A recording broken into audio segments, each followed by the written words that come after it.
contribute to this extra risk of cardiovascular disease beyond the risk that is defined or attributed to LDL cholesterol levels? Well, the pathophysiology of this mixed dyslipidemia is very closely related to insulin resistance, which we find in type 2 diabetes. In insulin resistance, we see high concentrations of free fatty acids in the blood, and so the liver produces much more VLDL particles which are released into the blood. Now, under conditions in which we have very high triglyceride levels in the blood, or apologies, not very high, as long as they are high, which is above 150 milligrams or 1.7 millimoles per liter, there is a protein called CETP. It's a cholesterol ester transfer protein that will transfer triglycerides from the VLDL particles to the other lipoprotein particles in the blood, namely LDL, but as I will show to you in a few seconds, also HDL. Now, in exchange, this protein transfers triglycerides but gives back to the first particle cholesterol. So there is a change in the composition of the VLDL and a change in the composition of the LDL when triglycerides are high.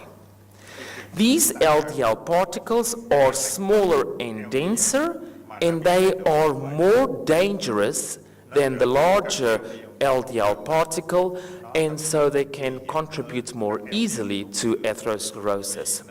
Now, CETP does the same thing with HDL. It takes these triglycerides that are very abundant in VLDL, gives them to HDL, and in exchange, cholesterol gets into the VLDL particle. Again, we have a change in the composition of HDL, which also becomes smaller and denser. These HDL particles are more easily cleared, and so the levels of HDL go down. Now, the change in the composition of these VLDL, which have lost these large amounts of triglycerides to these other particles and gained cholesterol, is that VLDL becomes smaller and enriched in cholesterol.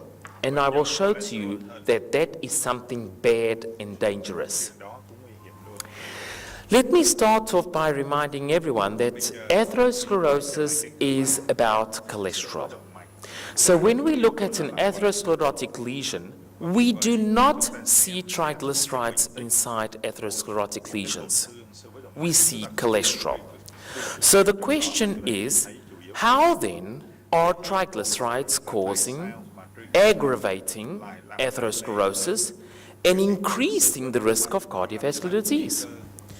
Well, another thing that is important to also realize is that cholesterol is exactly the same regardless of being so-called bad or good cholesterol. It is exactly the same molecule.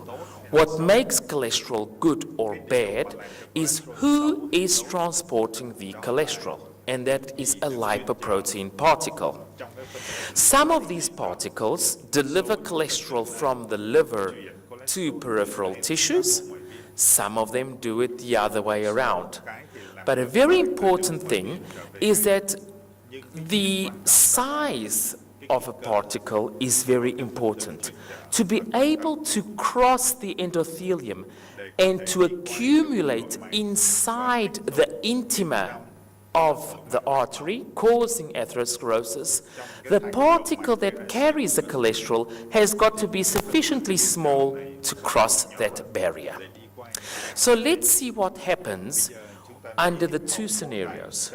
First, when triglyceride levels are normal, and then I will show to you what happens when triglyceride levels are elevated. Normal, I will remind you again, is less than 1.7 millimoles per liter, or less than 150 milligrams per deciliter.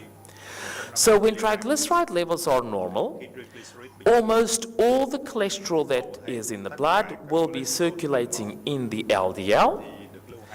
Very little is in the VLDL, Now, both of these cholesterols are cholesterol and they can cause atherosclerosis. But the only one that will actually cause atherosclerosis is the one inside the LDL, because only LDL is sufficiently small to cross the endothelial barrier. VLDL is too large. And so the only cholesterol that can cause atherosclerosis when triglyceride levels are normal is an LDL, and statins are very good drugs at lowering LDL. So if triglyceride